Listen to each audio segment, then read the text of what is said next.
All right, before we get this episode started, after you watch this, if you enjoy it, please remember to subscribe, like, comment, and share. I really appreciate you taking the time to watch this video and my channel. A big thank you to you for that. Now, here's this week's episode.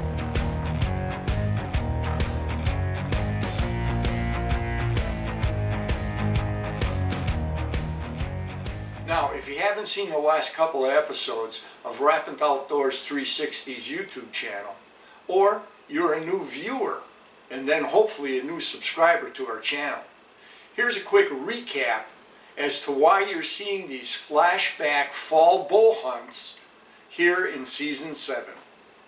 Now, two factors would make me modify my fall whitetail bow season undertakings. Number one was finding out that my insurance company would not grant me any further extensions on my cabin repair from last year's spring discovery of a roof ice dam damage to my roof and interior ceiling, walls, and flooring from the water damage. All cabin work would have to be completed by the year's end in order to receive the last of the approved funds for repair. Now, the only contractor I could find with an opening to do this interior work had some supply issues on other jobs, thus pushing his scheduled future work out into next year. So by August, I knew all the interior repair work would have to be done by me, and I'd have to complete it before the end of the year.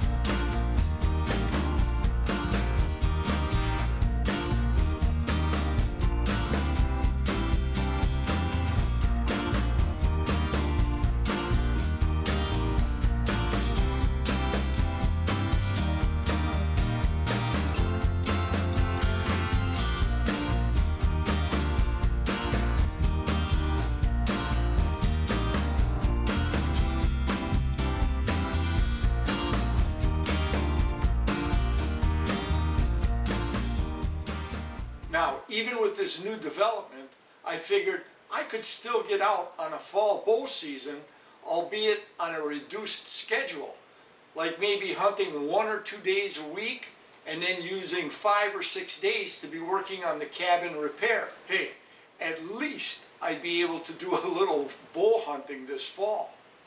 So I resigned myself to do what I gotta do.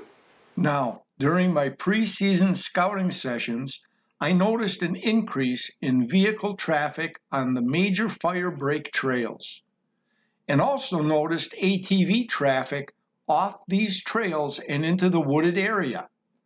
But up till now, I had no idea what was causing all this additional human activity on this public hunting 255-acre parcel.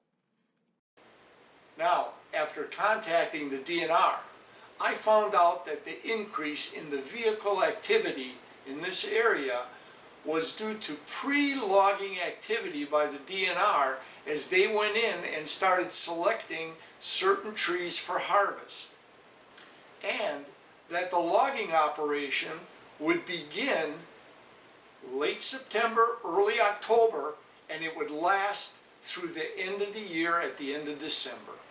Well, there goes my fall bow hunting season. Even after I resigned myself to the fact that I'd be able to at least get out there on a limited basis, heck, it doesn't matter now. Just like I said before, it just didn't matter no matter what my decision was because of the logging operations. But now I'll be able to concentrate 100% on working on the repair of the cabin and getting it done before the end of the year so I can get my insurance check.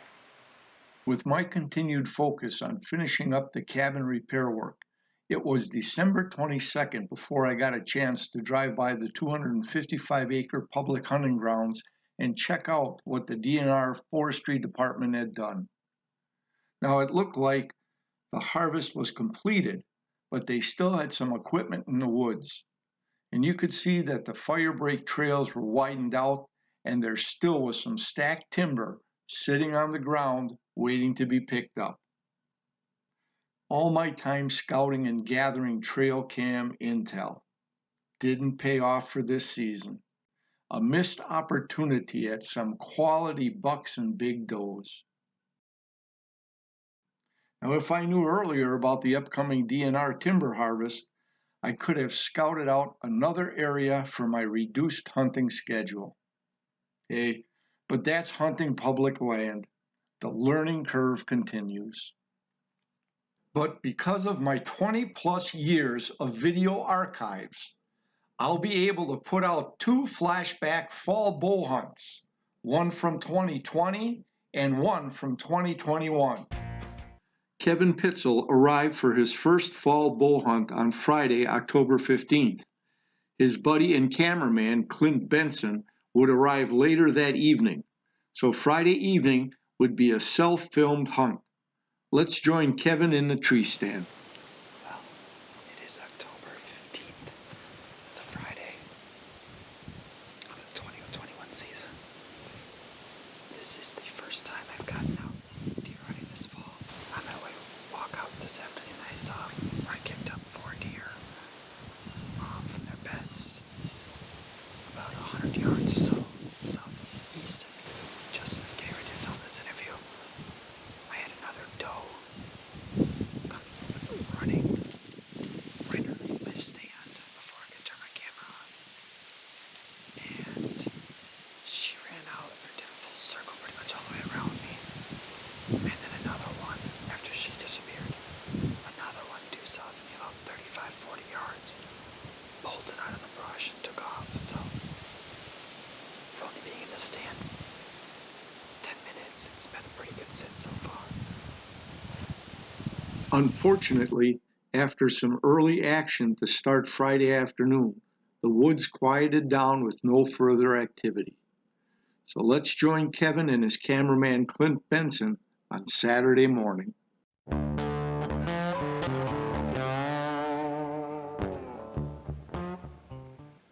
With Kevin and Clint in the tree stand, the action started before the sun's rays filtered through the trees. As this big-bodied, small-racked 6-point came into range and eventually presented a broadside shot.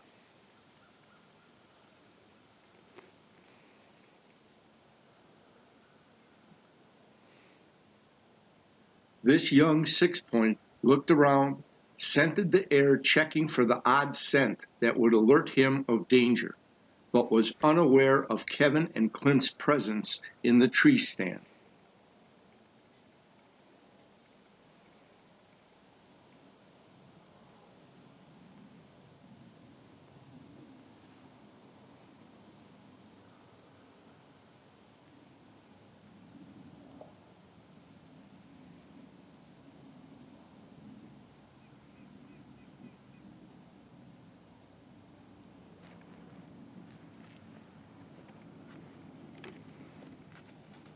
Hold on, don't move.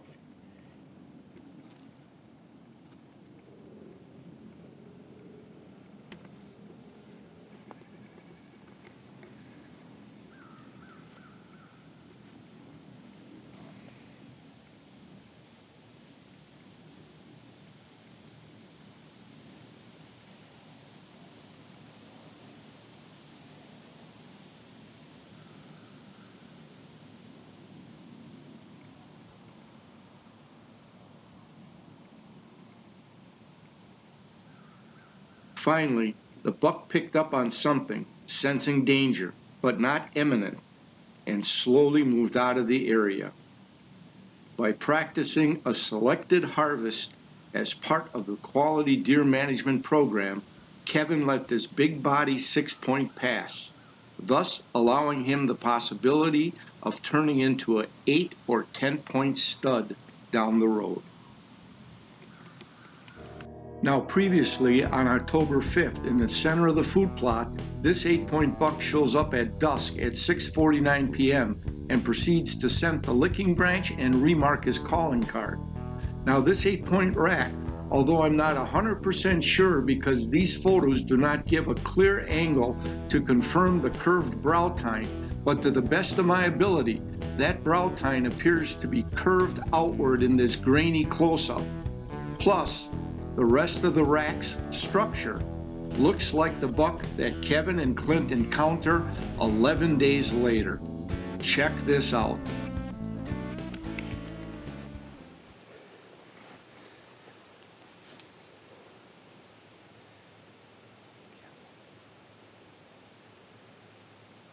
Let's join Kevin and Clint back in the tree stand on a trail northwest of the food plot later in the afternoon.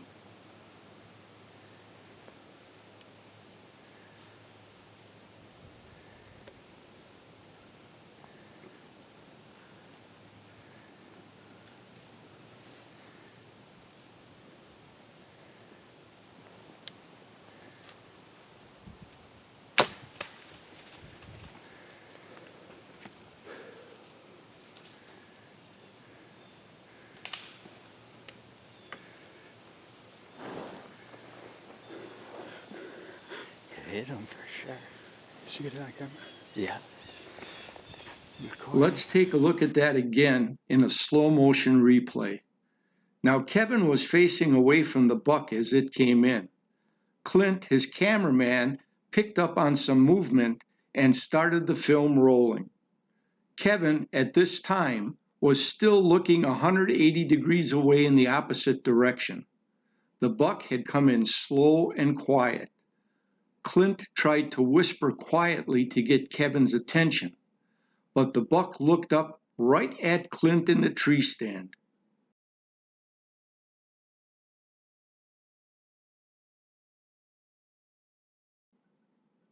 So when the buck finally looked away, Clint slowly tapped Kevin on the shoulder.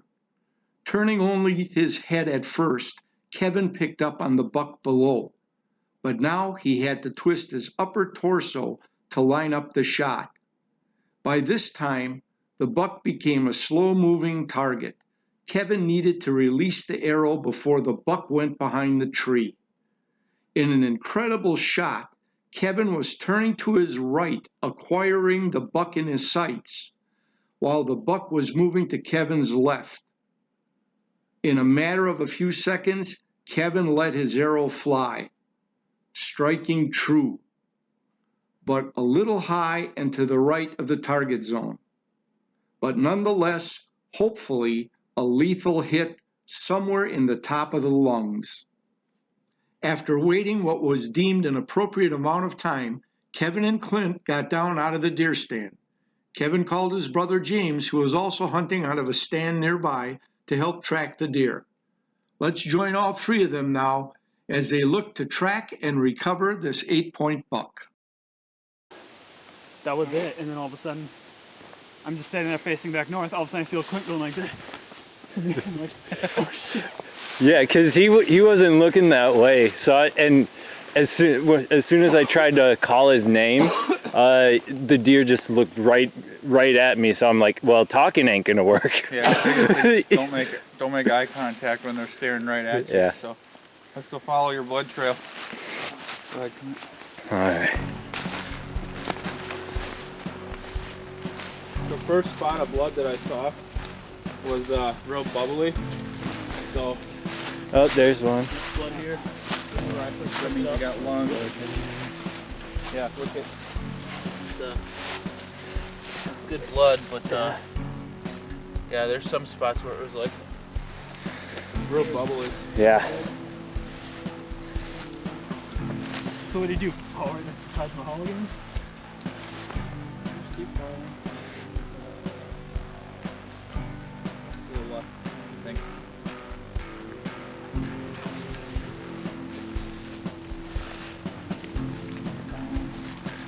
Yeah, look over.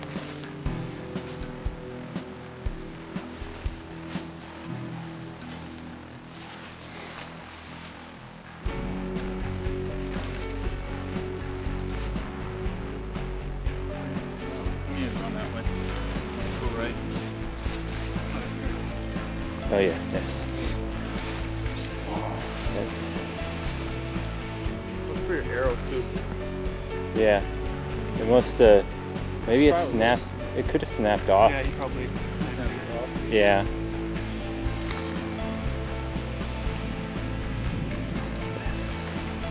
You had the light up nocks though, right?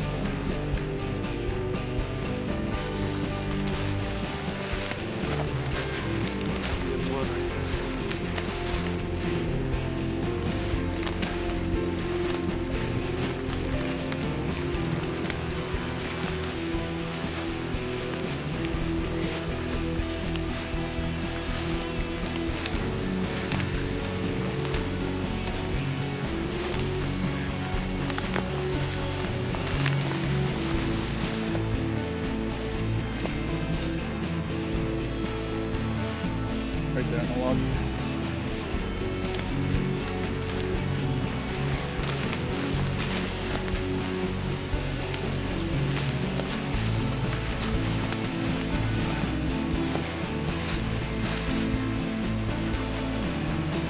Definitely one under the log. You want to go first? Sure.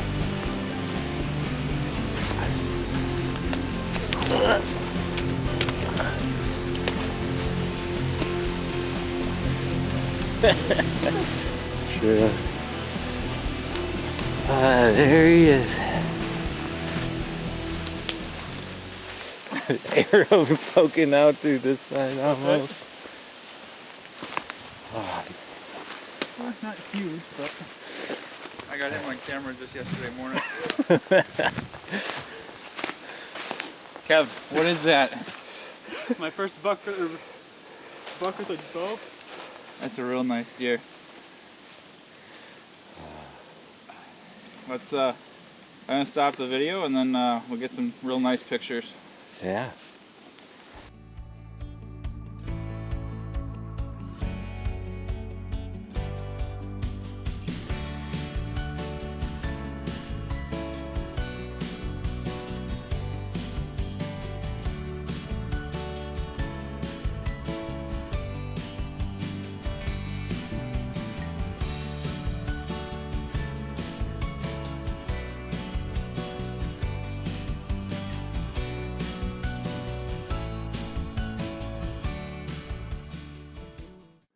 Congrats to Kevin Pitzl from the entire RO360 crew on his first bull harvested buck. Now, Kevin decided on a European-style mount as a reminder of this exciting hunt. And about 8 months later, Kevin had his memory mount. Again, heartfelt congratulations from the RO360 crew, Kevin.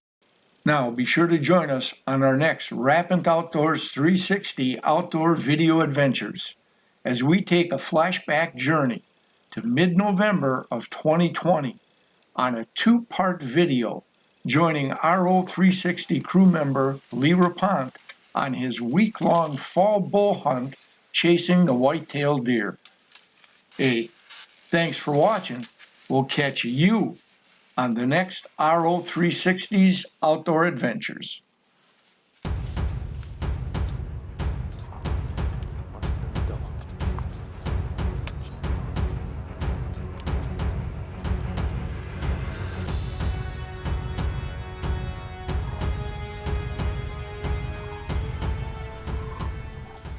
Feel free to comment below, or if you don't want to comment in the public eye, we can also be reached at rappinoutdoors360@gmail.com.